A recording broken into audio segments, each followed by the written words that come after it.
मधुबन के बाबा, मधुबन के बाबा मुरली वाले, आपका क्या कहना, आपका क्या कहना। ओम शांति। आज 19 दिसंबर 2022 के साकार मधुर महावाक्य हैं। आज मीठे मीठे बाप दादा बोले, मीठे बच्चे, शिव बाबा इस समय तुम्हारे सामने हाजिर नाजिर है। तुम्हें पहले यह निश्चय चाहिए कि हमको पढ़ाने वाला स्वयं शिव बाबा है, कोई देहधारी नहीं। बाबा ने कहा, मीठे बच्चे, बाबा में तुम्हारे सामने हाजिर नाजिर है। तुम्हें पहले ये निश्चय चाहिए कि हमको पढ़ाने वाला स्वयं शिव बाबा है, कोई देहधारी नहीं। बाबा ने आज प्रश्न पूछा कि बाप से कौन सा प्रश्न पूछना भी जैसे बाप की इंसल्ट है। तो उत्तर में बाबा समझाते कि बच्चे बाप से पूछते हैं कि बाबा, आपकी इस तन में पधारणमनी कब तक है, वह विनाश कब होगा। बाबा कहते, यह जैसे कि तुम मेरी इंसल्ट करते हो। मेहमान से पूछना कि आप बाकी कितने दिन रहेंगे, ये तो इंसल्ट हुई ना। तो कहेंगे, क्या मैं तुम्हारे लिए बोझ हो पड़ा हूँ। शिव बाबा तो जब तक यहाँ है तब तक तुम बच्चे खुश हो ना, इसलिए ऐसे प्रश्न बाप से नहीं पूछने चाहिए। ओम शांति। बाप बैठकर ब्रह्मा द्वारा अपने बच्चों ब्रह्मा कुमार और ब्रह्मा कुमार को समझाते हैं। ब्रह्मा कुमार कुमारियां भी समझते हैं कि निराकार बाप ब्रह्मा द्वारा समझा रहे हैं। बाप तो है निराकार, किसी को साक्षात्कार भी कराना होगा तो ब्रह्मा का शरीर ही सामने करूंगा। अगर खुद का साक्षात्कार कराए तो कोई समझ ही न सके कि वह तो एक बिंदी है। अब जैसे आत्मा स्टार है, वैसे परमात्मा भी बिंदी है, ये बुद्धि से समझा जाता है। भल साक्षात्कार हो भी, चीज तो वही देखेंगे, और क्या चीज हो सकती है। अक्सर करके बहुतों को ब्रह्मा का साक्षात्कार कराते हैं कि इनके पास जाओ, छोटी चीज को कोई समझ ना सके। ब्रह्मा द्वारा बाप बैठ समझाते हैं, नॉलेज देते हैं, कहते हैं बच्चों, मैं इस साधारण मनुष्य तन का आधार लेता हूँ। ब्रह्मा तो नामी ग्रामी है, समझेंगे कि बाबा इसमें है।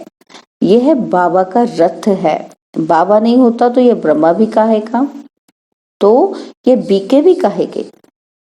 बच्चों को नॉलेज मिलती है, तुम समझते हो यह नॉलेज सिवाय परमपिता परमात्मा के कोई दे नहीं सकते।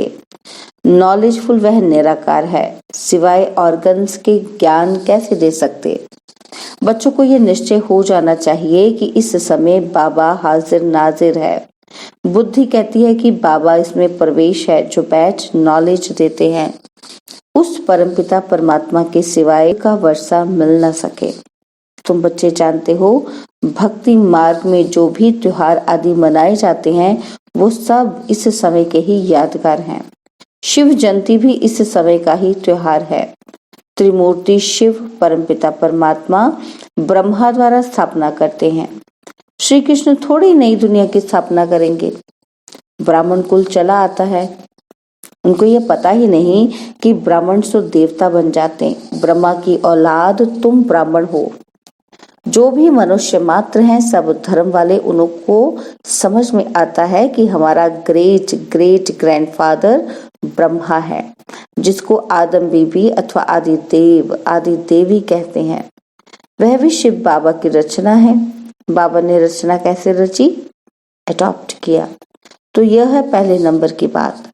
अल्फ के बाद फिर भी इन बातों को जो अच्छी रीति समझते हैं वही ऊंच पद पाते हैं। अभी तुम बच्चे समझते हो मनुष्य कितना घोर अंधियारे में है। कल्प पहले भी जब आग लगी थी तब जगे थे, वह सीन फिर होगी, होना भी जरूर है। दूसरे धर्म वाले इन बातों को समझेंगे नहीं, ना पुरुषार्थ करेंगे। सत्युग में तो इतने मनुष्य आ न सके। वहां बहुत थोड़े होंगे जो सूर्यवंशी घराने में राज्य करेंगे। सब ड्रामा के बंधन में बांधे हुए हैं। बाप खुद कहते हैं कि मैं भी ड्रामा के बंधन में बांधा हुआ हूँ। कोई बात का रिस्पॉन्ड ड्रामा में होगा तो बताऊंगा। ड्रामा का राज, सारा राज अभी थोड़ी बताऊंगा। मेरे में भी पार्ट नूंधा हुआ है, जैसे इमर्ज होता जाता है, तुमको समझाता जाता हूँ। सब कुछ ड्रामा अनुसार ही चलता है, उसमें फर्क नहीं पड़ सकता। ड्रामा में ऐसे नहीं होता तो रिस्पॉन्ड करेंगे नहीं। तो ऐसे नहीं कि अभी बता दूंगा कि बाकी कितने वर्ष हैं। बाबा से पूछते हैं कि बाबा कब तक इस शरीर में मुसाफरी करेंगे, बताएंगे नहीं। ड्रामा में है ही नहीं तो क्या कर सकते, ड्रामा में होगा तो बताएंगे। मैं आया ही हूँ तुम बच्चों को पढ़ाने, मैं तुम्हारा बाप भी हूँ। तुम गाते हो, तुम माता पिता, हम बालक तेरे। तो बाबा कहते वही पाठ बजा रहा हूँ, मेरा फर्ज है तुमको शिक्षा देना। मुझे कहते हैं ज्ञान का सागर, मनुष्य सृष्टि का बीज रूप। चैतन्य बीज तो सब कुछ बताएगा ना। तो इस झाड़ पर बनियन ट्री का मिसाल दिया जाता है। तुम देखते हो देवी देवता धर्म अभी है नहीं, बाकी सब धर्म है।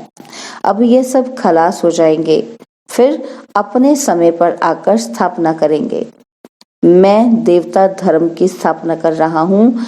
जब वह धर्म प्राय लोप है, चित्र है, परंतु यह किसी को पता नहीं कि देवी देवता धर्म कब था, कहाँ गुम हो गया। सिर्फ कहेंगे लक्ष्मी नारायण का राज्य था। ये शास्त्र आदि सब भक्ति के लिए है। द्वापर में बैठ ये शास्त्र आदि बनाएंगे। सचखंड में सिर्फ देवता राज्य करते थे, यह है ही झूठ खंड। वहां तो कोई भी पाप नहीं होता। अभी पाप तुमको पुण्य आत्मा बना रहे हैं। ड्रामा में नूंद है, रावण राज्य में है भक्ति।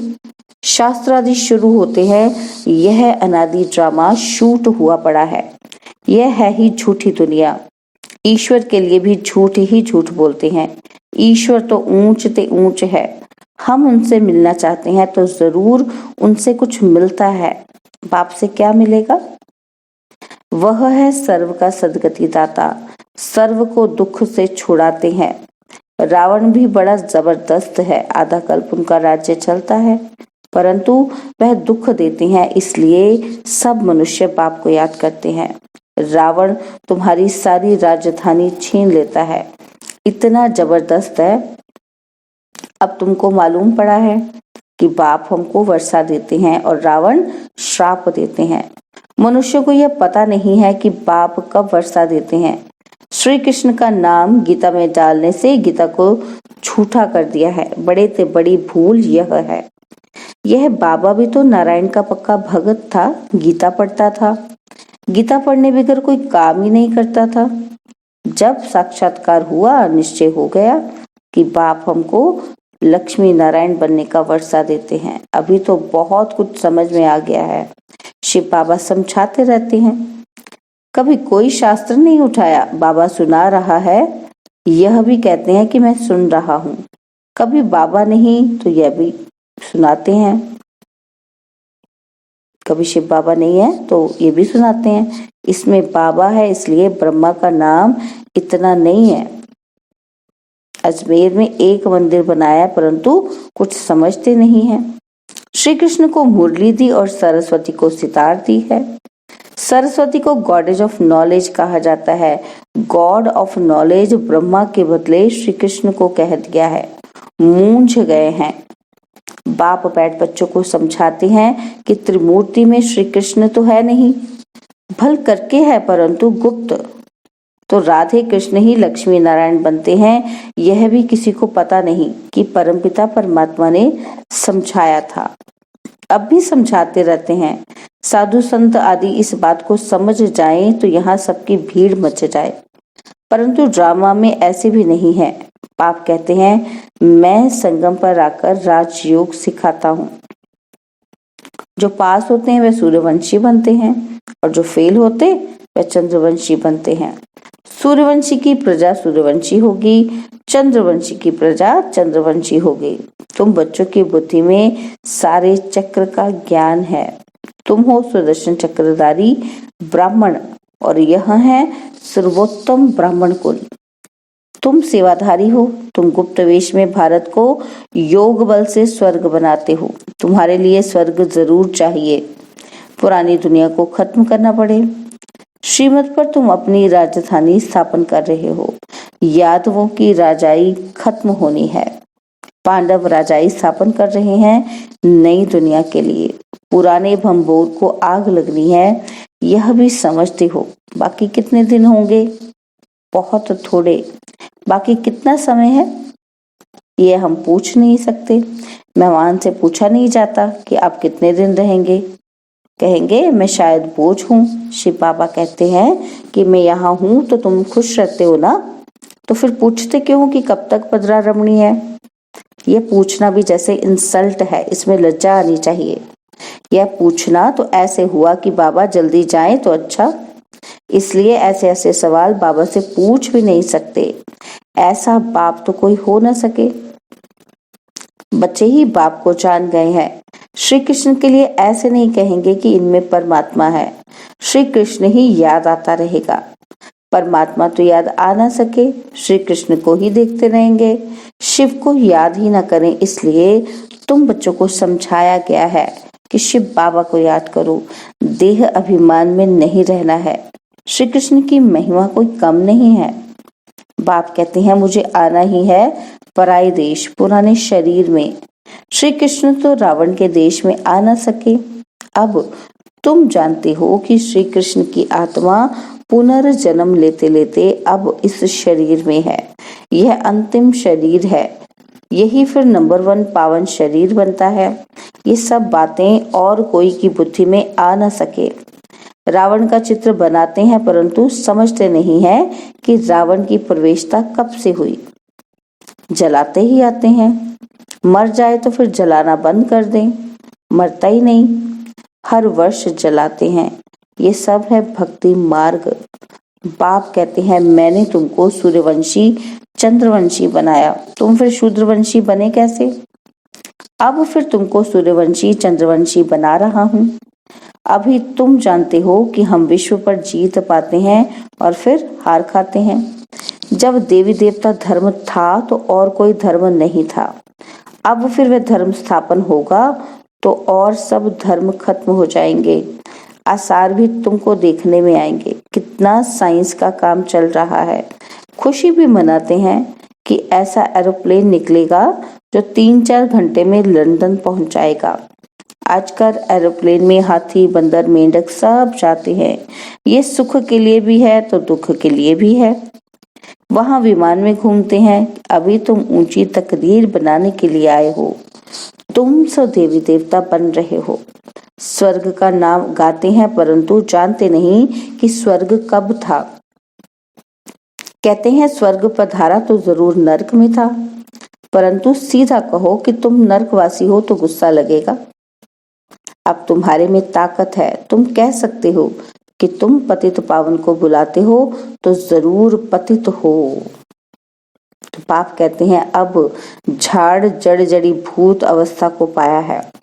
महामारी महाभारी लड़ाई मशहूर है। तुम जानते हो कि हम आए हैं राजाई लेने। हम स्थापना के निमित्त हैं। आगे चल यह सन्यासी महात्माएं भी तुम्हारी बात मानेंगे। ये सब ड्रामा में नूंद है। अच्छा, मीठे मीठे सिक्किलते बच्चों प्रति माता पिता बाप दादा का याद प्यार और गुड मॉर्निंग। रूहानी बाप की रूहानी बच्चों को नमस्ते। हम रूहानी बच्चों की रूहानी बाप दादाजी को दिलवा जान सिखवा प्रेम से नमस्ते। ओम शांति। प्यारे बाबा, मीठे बाबा, मेरे बाबा, शुक्रिया बाबा, शुक्रिया बाबा, शुक्रिया बाबा। धारणा के लिए मुख्य सार है। पहला पॉइंट है गुप्त रूप में योग बल से भारत को स्वर्ग बनाने की सेवा करनी है। रूहानी सेवाधारी बनना है। सेकंड पॉइंट है हमारा सर्वोत्तम ब्राह्मण कुल है। हम सुदर्शन चक्रधारी हैं। इस नशे में रहना है। किसी भी बात में संशय नहीं उठाना है। बाबा ने वरदान दिया परमात्मा चिंतन के आधार पर सदा बेफिक्र रहने वाले निश्चय बुद्धि निश्चिंत भव। परमात्मा चिंतन के आधार पर सदा बेफिक्र रहने वाले निश्चय बुद्धि निश्चिंत भव। दुनिया वालों को हर कदम में चिंता है और आप बच्चों के हर संकल्प में परमात्मा चिंतन है, इसलिए बेफिक्र हो। करावनहार करा रहा है, आप निमित्त बन करने वाले हो। सर्व के सहयोग की उंगली है, इसलिए हर कार्य सहज और सफल हो रहा है। सब ठीक चल रहा है और चलना ही है। कराने वाला करा रहा है, हमें सिर्फ निमित्त बन तन मन धन सफल करना है। यही है बेफिक्र निश्चिंत स्थिति। स्लोगन है, सदा संतुष्टता का अनुभव करना है तो सबकी दुआएं लेते रहो। सदा संतुष्टता का अनुभव करना है तो सबकी दुआएं लेते रहो। ओम शांति।